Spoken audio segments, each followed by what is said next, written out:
I tried to train this robot arm to do a very simple task, and it really showed me how staggering the gap is between the state of the art for physical AI and your favorite LLM. Today, I can go to chatgpt.com and ask it to make a full business plan so that I can become the next one-person billion-dollar company. After that, I'll just go grab 10 different agents and get this to carry it out for me. You know, that's great, but what does robotics tech look like today? Well, we're working on getting robots to make us grilled cheese. Nice. Or how to fold our laundry.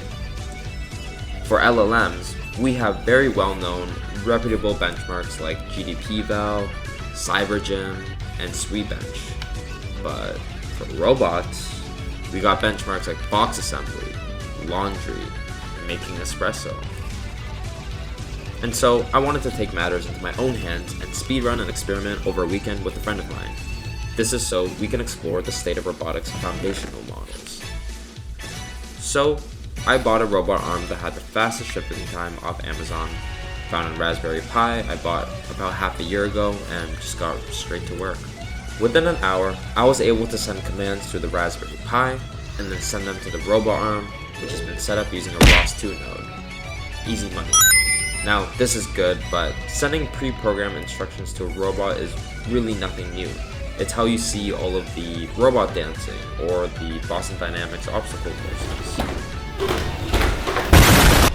Now, the real challenge today is getting robots to intelligently think on their own in new environments, adapt, and move their body accordingly to do a task.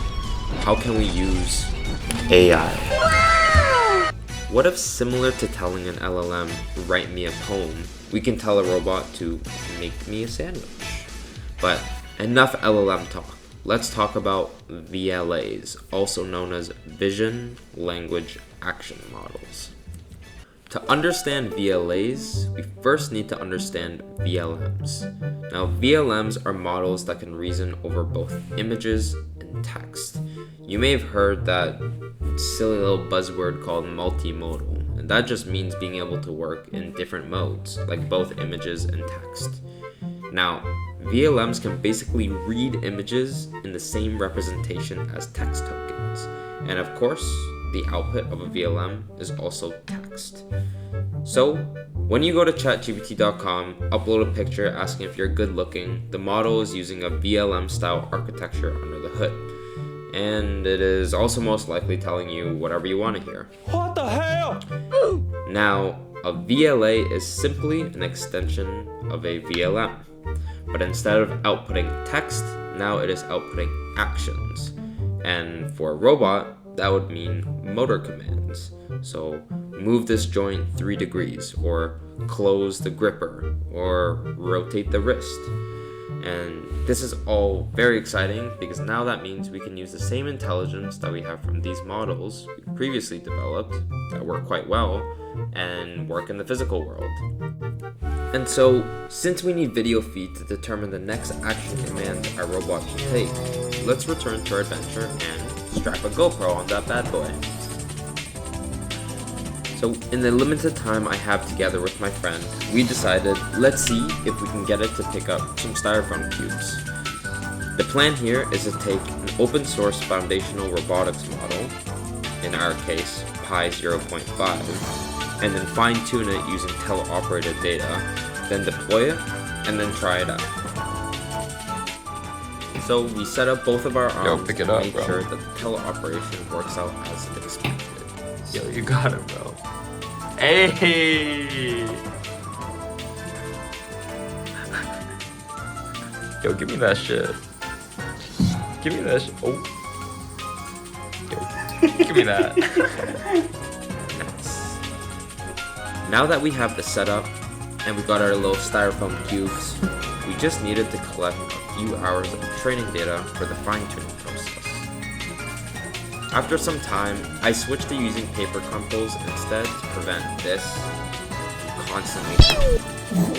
We also thought it was a good idea to start throwing in some distracting objects so that we can help the fine-tuned model distinguish between all the other objects while the paper crumples are still in frame.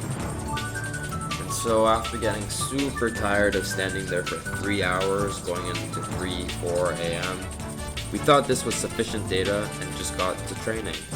We rented out a couple GPUs and then ruined the environment a little bit more just so that we could pick up some paper crumples off of our desk. Nice. And so on our final morning, we deployed our fine-tuned version of the model and told it, pick up the paper crumples and place them in the bowl, just like we had done for the hours of teleoperated data. And here is the final result.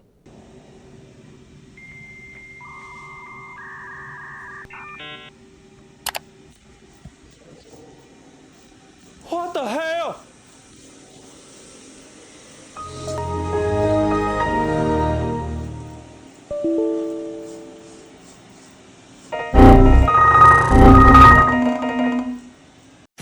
Much to our surprise, that absolutely did not work out at all. I unfortunately had to leave and head out to San Jose for NVIDIA's GTC conference, so that was unfortunately the end of our little weekend experiment. Well, it kind of felt like a complete failure, but walking around GTC and seeing what these labs were flexing, while knowing firsthand how difficult it is to even get the simplest task working, it really shows you everything about where physical AI is at. The demos all look like magic, but going from a lab demo just to my desk is a really massive jump. And that huge gap, that's where all of the interesting problems are.